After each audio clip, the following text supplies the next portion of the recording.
Good morning, everybody. Uneducated Economist here. So before I get started on this video, I want to remind you guys about the uneducatedeconomist.com website.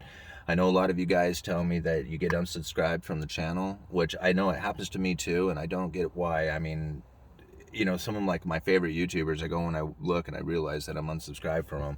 And I know I didn't do it, and people say it happens to them all the time. And I see every once in a while, like I'll get a big drop in subscribers, like a whole bunch of them just kind of fell off my subscriber list. So I guess, YouTube must go through and purge out every once in a while. But anyway, if that has ever been an issue with you, you can always just go over to the Uneducated Economist website, register with us over there, and you'll get notifications through email of all my updated content.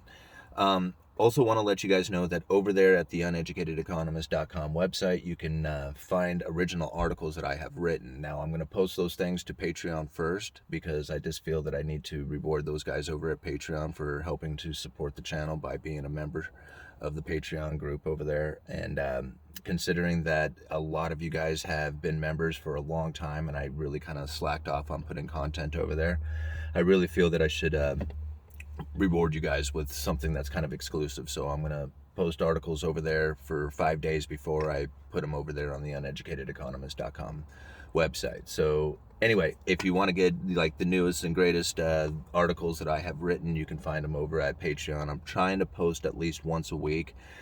So anyway, and then what else? Oh, the podcast. Got the podcast link over there at the uneducatedeconomist.com website as well. So for those of you who want to listen to these videos as opposed to watch them on YouTube, you can find that over there at the uneducatedeconomist.com. Okay, let's get on with the video. So wanted to talk about the six reasons for the transitory inflation that the Federal Reserve has come up with. I found this speech. It was just recently given, and I guess I should have wrote down the gentleman's name before I started, so I'm sorry, but I will leave a link down in the description for the speech. And he gives the six, or it gives at least 6 reasons for what he sees as transitory effects for inflation, which basically means that they will subside at one point or some point in the future. The first one is the base effect. Somehow in the calculation, he says that the very low inflation readings falls off of the 12-month measure. And anyway, apparently that's going to be some kind of a transitory effect. So everybody seems to think that inflation is high, the readings are high, and if that stays high for a while, then I'm not sure how the base effect is going to be transitory, but maybe I need to look into that a little deeper. I'm just misunderstanding it. The higher energy costs. The higher energy costs have jumped, and what he is saying is that they will level off and that much of that pressure should be relieved, or at least the inflationary effects of it should be temporary. Again, higher energy costs, I mean, I don't know how you foresee that into the future. It only seems to be going up for me, at least as far as I can see, but, I guess that's going to be a transitory effect as well.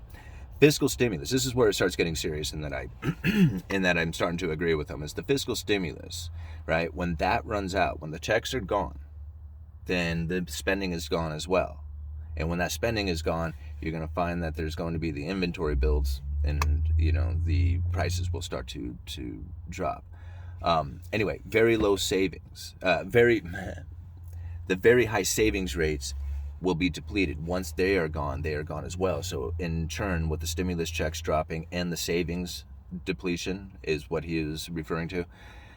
He says between those two effects that you're going to have like a slowdown in the exponential rise of prices. Anyway, this is, like I said, this is in the speech himself. I'm just trying to break it down very quickly. Number 5, the supply bottlenecks. Now, this one I have definitely seen, certainly in lumber. And once those like supply chains start to free up, I very much agree with them that a lot of the inventory depletion will have built. And then once that build is now backed up with more product, you're going to see a lot of the prices start to drop back down again.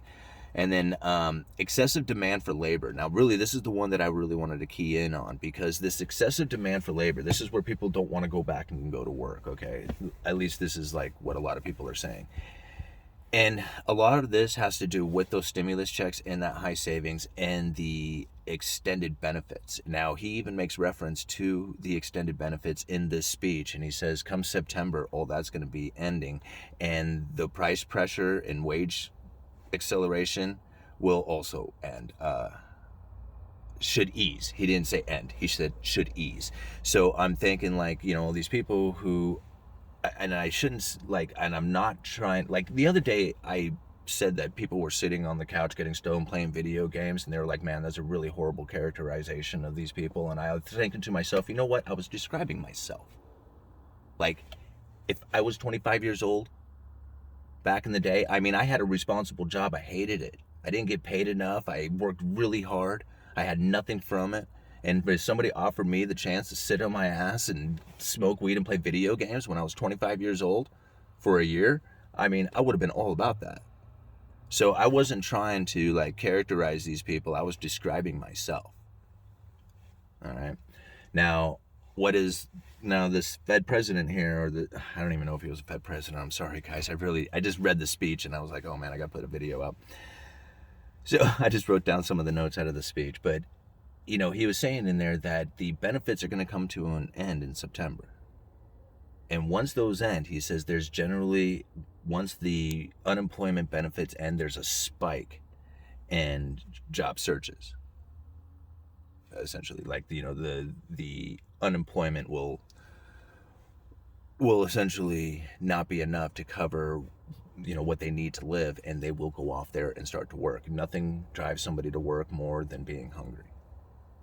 And so it's a sad state to say it, but that's ultimately what it means, is that once the extended benefits and the unemployment and the stimulus and the savings is all gone, if somebody's offering you any money, you'll go to work. And a lot of people will argue that. That's fine. That'll be the pressure that comes into it. Sometime in the future, there will be some pain that the country will not be able to take, and then the introduction of MNT will come from that. But as for now, I love that speech. I love those reasonings behind it, and we'll see how well those play out into the future. And like I said, I'll leave links down in the description, and please go check out the uneducatedeconomist.com in the podcast. Thank you very much. You guys let me know.